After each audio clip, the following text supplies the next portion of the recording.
The Today in Manufacturing podcast offers a powerful and unique perspective on the biggest stories impacting U.S. manufacturers.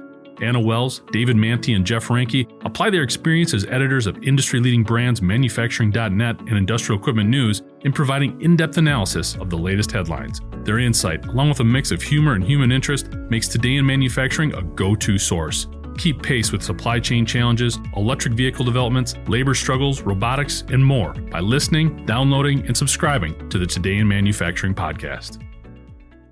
Last month, Stellantis created headlines after comments suggesting the company could lay off as many as 2,450 of the union workers employed at a truck plant just outside of Detroit. The automaker warned that these measures would hit the Stellantis Warren Truck Plant, a Michigan factory that's been producing an older version of the Tradesman pickup that's been replaced with a redesign. The new models will be produced in a different plant in Sterling Heights, Michigan. The announcement led to angry reactions from the UAW, and while the conversation is still far from over, new developments are being added to the mix that forecast the company's investment strategy. Stellantis has revealed that it will invest $406 million in 3 separate Michigan plants in support of the company's multi-energy strategy.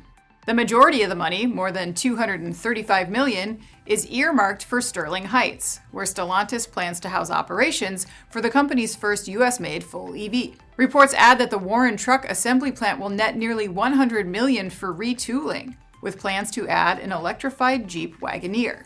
The remaining dollars will go to the Dundee Engine Plant, reportedly for battery tray production and beam machining. Will the investments help appease the union after a contentious few weeks? Perhaps.